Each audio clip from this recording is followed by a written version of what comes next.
era ekyo tekigenda kubeera nga kibataasa. Buli omu ateekwa okuwandiika kati buli omu ateekwa okuwandiika. Ekyo tekibayamba ne bwe munaakuba engalo okutuusa obudde okuziba. Tekigenda nkugambye, tekigenda kuba buli omu awandiike muve mu muzannyo. Awamma buli muntu akwate kalaamu ye, tugenda okugolola wano. Waliwo bye tugenda okuwa ebigolola ebiwanvu, waliwo bye tugenda okuwa ebitono tubisazeemu wakati. Kale waliwo bye tugenda okutta tuteekemu obuuso bubiri. Kaakati wandiika olondeko kibogera kumpaako ekituufu. Ate tulabe. One of the following is a requirement for lasting. Kuliko worms. Ekyokubiri water. Ekyokusatu salt solution. Ekyokuna acidic solution. Buli omu ogenda kubeera ng'olondako kimu tukuwa akagolola akawanvu. Bamaliriza katukebera ono. Agambye si water afuna akawanvu. Daba ono ataddeko sooka okati. Ekibuuzo ekyokubiri, twagala mu butuuke mu mukwira obugalo bannange ono abutuuse wonna. Oxygen lights a glowing sprite. What does this indicate about the gas? Kakati buli omu ogenda kulondako era it is a very light gas. B, it supports burning. C, it slightly dissolves in water. D, it's very reactive gas. Fena tugenda kubeera nga tulondako kimu. Baba no baleese empapula labo bugolole ayi mukama kitangi. Ono ataddeko sookotte bino. Kati oba kiriwo ekituufu. Kale ababituuse mwegolole. Ababituuse mwegolole.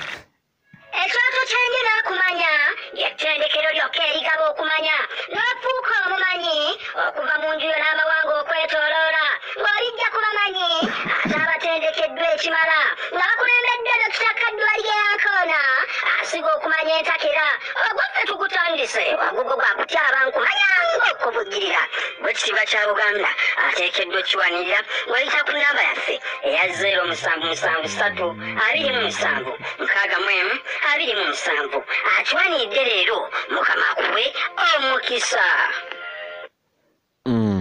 Mukwata majeera kalidde kayege mamiima kolego yagunjukira. Ate n'obuuza ab'okumwaliiro nti alikonya alivaawa. Okwe kutamba amagero ng'alikwoleka ng'omulungi ayimba amanya ng'okutamba amagero nga kaalaala atadde yabisinde bitawaanya kujja ensumbi neerabira nti kyokyankowe mumu wange yaserukeera. Nze Dokita Batindira Bamaga Kaddwali Yankoona nate neeyongera nate okubeera nga mbabuuzaako mwenna gye muli eyo n'okubeera nga mugoberera ne mbagamba nti mwasuze mutya bannange abali mu mbeera ya kaayaaya tunaabagamba nti manti era mutya mwenna obuyinike abali mu mbeera teyinza okubeera ey'ensawo ate tunaabagamba nti muyogayoge era katubasabire ate luga babeere nga abayambako ebintu bibeere nga byatambulira kinawadda. Nsooka okubeera ate nga neebaza abantu Ssekinomu abeewayo okulaba nti batambula bulembwe naffe okubeera ng'ebintu bino be baba bayinza okugamba nti kagwake keetonye babivujjirira n'okubeera nga babitambuza. Eddimu lyemukola lya ttendo nnyo era lya ttendo ebitagambika. Awo nno wensookera ddala okubeera nga neebaza ono omukadde waffe bw'atyo asazoonerera okubeera nti tweyongera okuyiga. Ono nno nga ye mukwano gwaffe era ono nno yeddira ŋŋonge. Ono nno nga ye mukadde waffe Muwanga Kivumbi Erasito. Webale nnyo Mutaayi ate webalire ddala bakajita bakakasiri babikulya balungi mirimu ndikuma okulya ate nenkulyowa omwoyo nsimye bwongerwe nsekere dabayo bannange nsimira mu nkutu muwo bugalo temuba batima namwe mama Amumbere efaanana bwetyo n'olwekyo ekintu kino nno kya muwendo nnyo era kya muwendo ddala bato tetugambye muwo obugalo temumale ekintu kino nno mulimu gwa ttendo nnyo ate era mulimu ogutagambika n'olwekyo bw'oba toli musajja oyinza obutayinza munnange gye bali abatudde ne ssente zaabwe waakiri bazisa mu bimansulo n'olwekyo ekintu kino nno kya njawulo ate era kya ttendo nnyo ebitagambika nammwe eyo nno mutwebalizanga ku bantu nga bano abalina omwoyo gw'eggwanga omwoyo ogulumirirwa ate okulaba nti ebintu nga bino bibeerawo n'okubeera nga bitambula n'olwekyo tunaamugamba nti Lugaba amwongere musera ate era amuwe kyasinga okubeera nga yeetaaga oba byaludde ng'asabirira nawe okubeera omukwabo tikikwetaagisa kubeera ng'oli mugagga bifeekeera okuddiza guba mwoyo n'owuwaakuma kikwetaagisa kubeera nga oyina omwoyo ogugaba kikwetaagisa kubeera ng'oyina omwoyo ogulumirirwa eggwanga lyo awo nno wetugambira akitegedde kubira Yesu engalo ez'amaanyi mukubire ddala Yesu engalo ez'amaanyi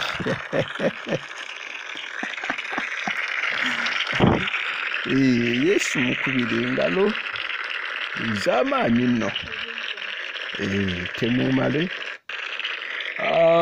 basebo ne banyabo banakyoto kyenju n'okumanya naddala abagoberera ate era tweyongera okubeera nga twebaza omulamwa gwaffe ogw'olwaleero guli nti Obwakabaka bwa Buganda busobola okusiima omuntu omwavu twagala tumanye oba nedda ensonga mpitirivu ate kafukunya akaagula mukono era nga ziweereddwa abantu ab'enjawulo n'olwekyo ogwanidde okubeera ng'ossaayo amatu go owulirize omanye abantu nga bo bye beemulugunyako bintu biyitirivu n'ate titwagala bibeere nga bibuusibwa oba okutwalibwa ng'ebintu ebitali bya muwendo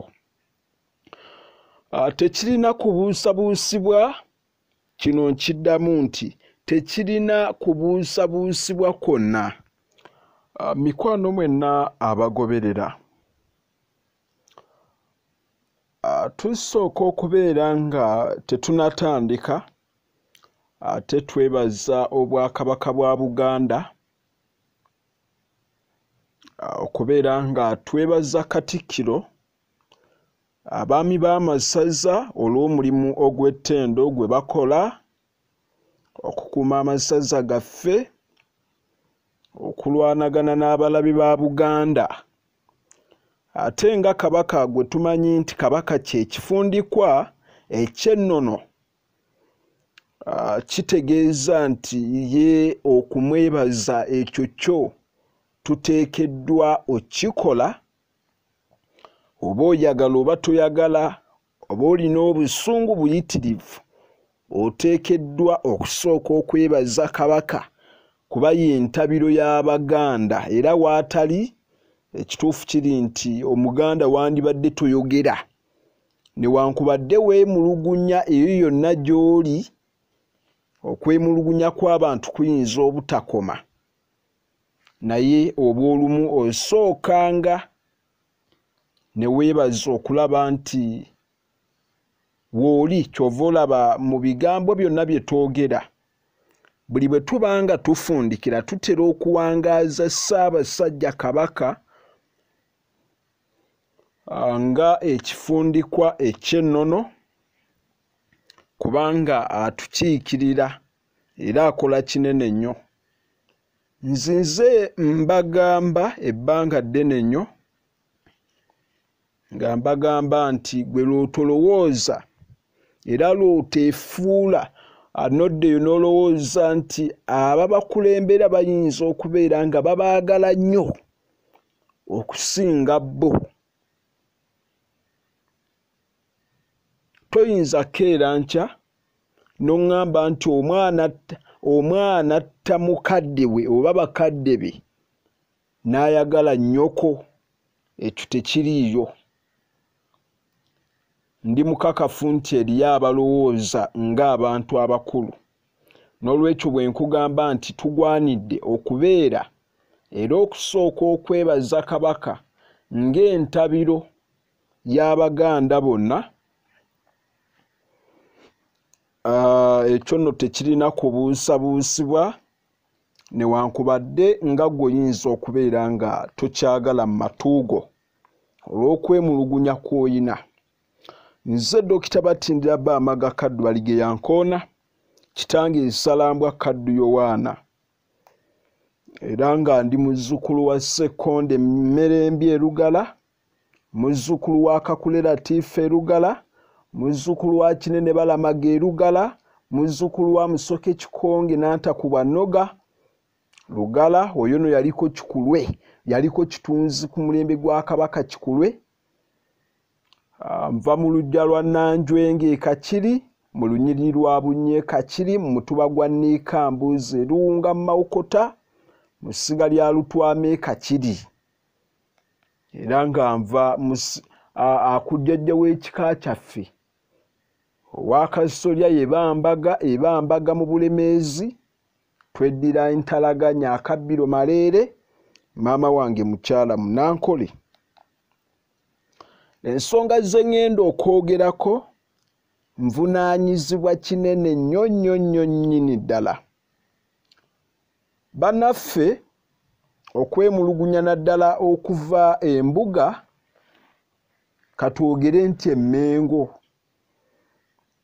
Batera okwogera nti bw'ovaayo n'oyogera ekintu ekituufu, amafumu ge balina mu nsonda n'emmundu ze balina toli Muganda.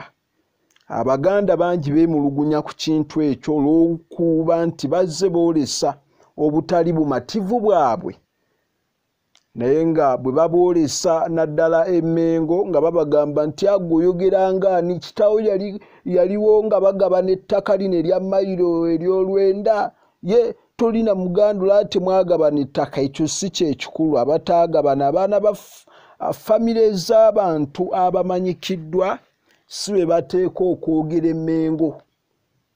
Bw'oba ng'omanyi oli Muganda olina omugabo gw'amaanyi okwogera ku kintu ekikuluma.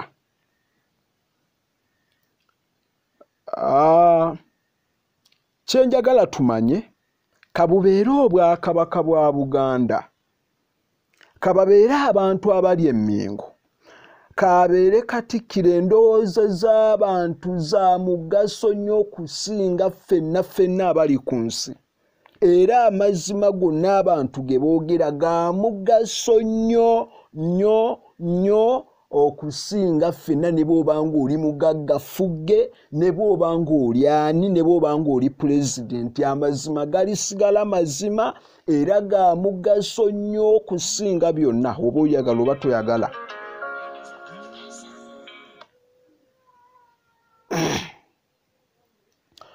N'olwekyo kitegeeza nti oba oyagala obiwulira oba toyagala kubiwulira, naye kyo kikugwanidde okubeera nga obiwuliriza. Nkiddamu ng'abakugu bo nga bwe boogera. Abakugu bakugamba ne bw'oba nga osoma ebitabo ebitukuvu, bakugamba though your audience is infinitely more important than you, the truth is more important than both of you because it is internal. Munansonyiwa okujabiikiriza olulimi naye twagala na bano nti ffe twasomera Makerere, twali mu kibiina kya Nkoba za Mbogo, twagala bonna bamanye. Eri abatawulira Luganda tujja gezaako okulaba nti tubategeeza kali waakiri byonna n'abyogera nga mbiza mu Luganda ne mu Luzungu okulaba nti banaategeera ne bamanya ebintu ebiruma abantu. Ekyokwebaza abantu ssekinnoomu abavujjirira emisomo kino mikwano sirina kkomo kubanga we batali ekituufu kiri nti nze nandibadde sijja na kuweereza era ndowooza nze ne bwe mbagamba nti abantu be baabo baweddeyo n'ensiibula ogwange guba guwedde. Mukwano gwaffe Sekandi Kakembo Juma yeddira Njovu weebale nnyo weebalire ddala taata oyo n'omwami afaayo okulaba nti ebintu ebyokuyiga tutambula nabyo. Matalisi waffe munnamawulire ali mu ggwanga lya Iraq oyo nno ye munywanyi Serumpani Frederico musajja awaza oyo naakola omulimu gwa ttendo nnyo ate era n'okutambuza emisomo gyaffe. Mukwano gwaffe Sekajja Yahaya Kiwumbi Engalabi naawe weebali nnyo weebalire ddala oli mu kyondo ky'Abawalabu kubeera nga yegwe omu ku bantu abayimirizaawo emisomo gyaffe. Mukwano gwaffe Sekajja Stanley bonna abo beddira Nvuma beddira Nvuma abazzukulu ba Kyaddondo kale beddira kati Nvuma. Mukwano gwaffe Kigundu Michael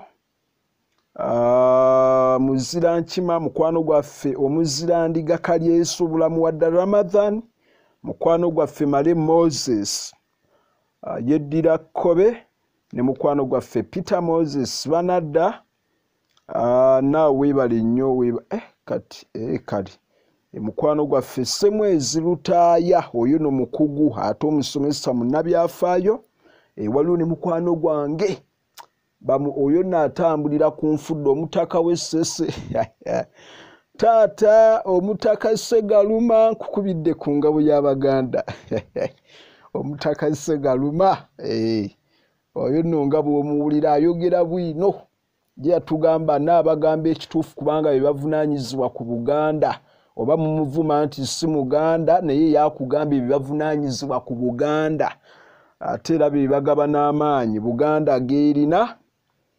Kati gwoba oyagala oba toyagala biwulira oteeka obiwulira.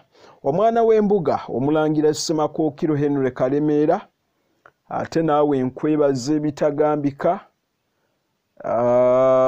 Mukwano gwaffe Muwanga Kivumbi gwe siyinza kuddamu oba oyagala oba toyagala.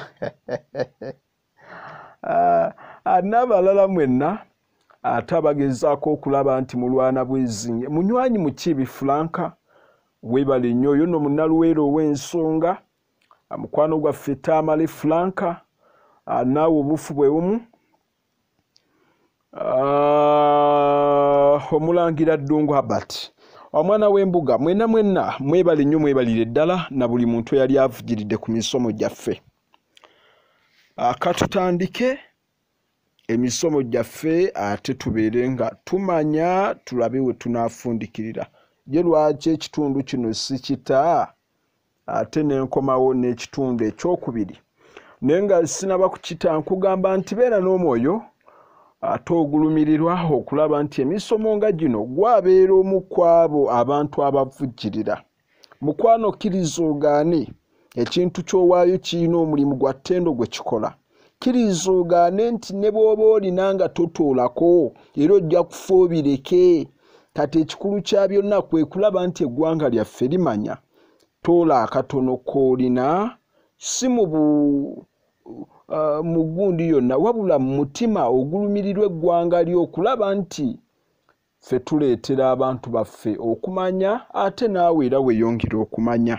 Akitegedde ffe tukulekera buwi nnamba yaffe eya 0773 2761 ate 27 0773 2761 ate 27 abagala audio wasenga ne kojja buulira mwenna muyita ku nnamba ezo abaagala emisomo enkuza y'abaana mu mpisa z'obuntu bulamu nammwe muyita okwo. Emisomo egyo seetaaga gikubira kalango nti tugyetaaga, kubanga ekituufu kiri nti girimu ebintu biyitirivu nnyo ate ebitagambika buli muntu by'atagwanidde kubeera nga bamunyumiza.